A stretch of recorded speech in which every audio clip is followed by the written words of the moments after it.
Hi guys, and welcome to another EV6 video. If you're already a subscriber, thank you and welcome back. But if you're new, please consider subscribing and hitting that notification bell so you know when the next video drops. The latest software update for the Kia EV6 was launched on October 25th, 2022 for the Canadian market.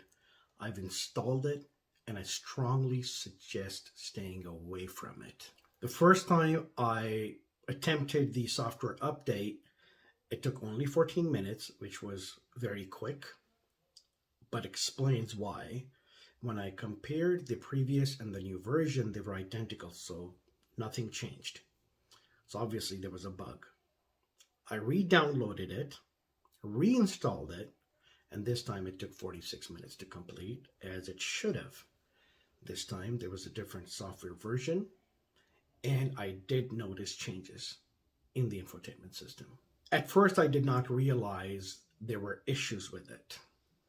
It wasn't until later, and which is why I'm making this video. The first thing you need to know about software updates is that they are cumulative, which means that if you did not install the April update, that's okay. If you install the October one, it's going to include the updates from April as well as October. But like I said, I don't want you to install the October, which I'm getting to in a bit.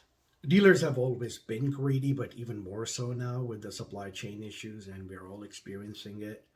My car was delivered in April by Brantford Kia without the April software update. I categorically asked if the software updates were applied, and I was told yes. So they only apply any recalls, but nothing that is optional. So any infotainment updates, navigation maps updates, they call it optional, and they want to charge you extra money for it. You don't have to pay a dime to anybody. You can just go to update.kia.com, follow the instructions, and do it yourself. All you need is a 64 GB USB stick. My friend's EV6 was delivered in September without the April update. I had to do the update for him. I remember going to Dixie Kia for a software update related to a recall, and I asked them if they would apply the April update, and apparently it was optional, an extra $100. No thank you. So the dealers want to charge you MSRP now, and then an admin fee, and then tons of other extras, thousands of dollars, but they still don't want to do their job. So why is this October update so bad? Well, you won't even notice until you actually start using the additional features you get with it.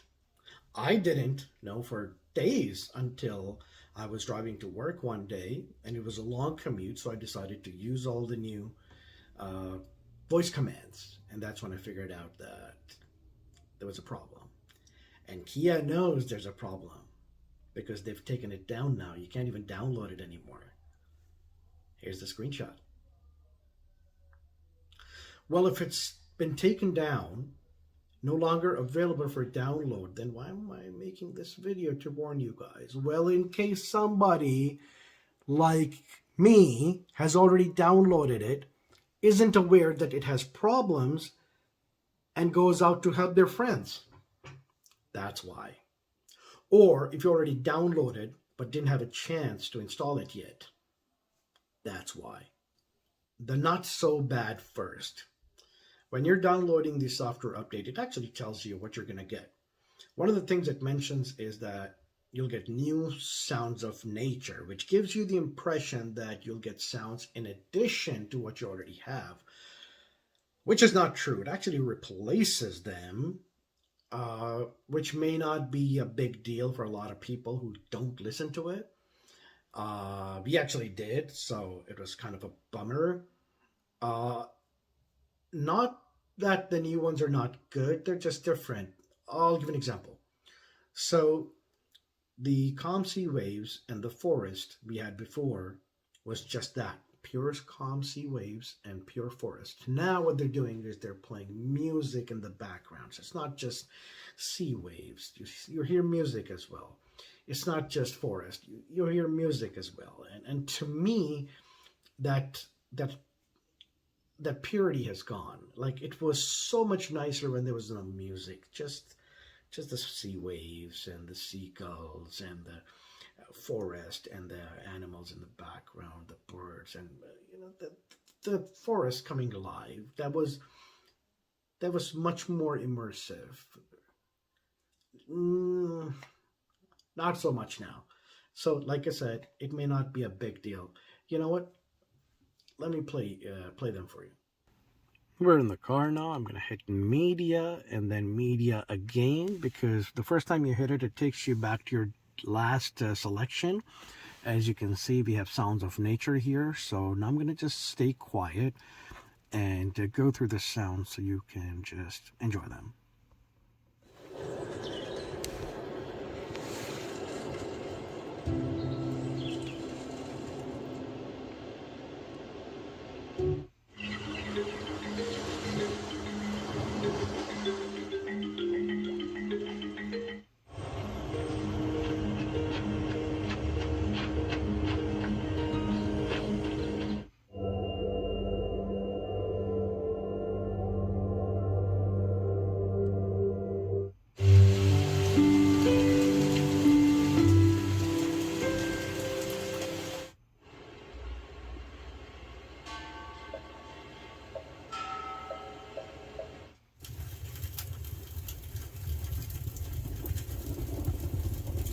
The actual issue is with the voice commands. They've added some new voice commands, and at a glance, you're like, wow, there's a lot more I can do now. And some of them do work, but the one that should work doesn't. So, for example, I can turn on and off the heated seats now, but I can't enter an address. Check this out. All right, the voice commands now. So I'm just going to hit this talk button right here.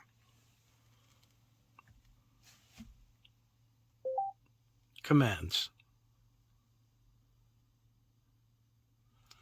And as you can see now, we have a lot more options. For destination, you have all these options you can select, or say rather. For contact, this. For settings, this. And then we have more options for vehicle commands, like doing all of this, opening the lift gate with voice, turning the heated steering wheel on and off. All of this for seats, even opening the charging door and closing it.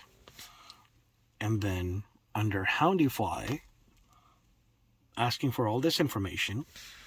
And then we have this command and control for all of this. Now let's do a very basic function that you would need while driving. Find address. 310 Front Street West, Toronto.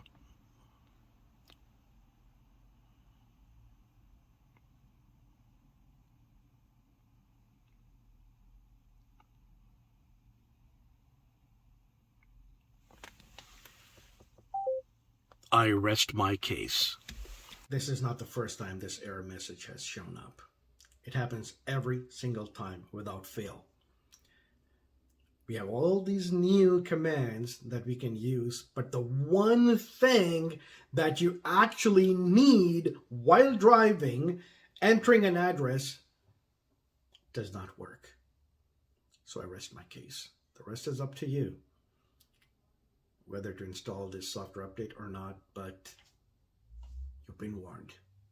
I hope you found this video useful, and if you haven't already, please like, subscribe, comment, share, and thank you for watching.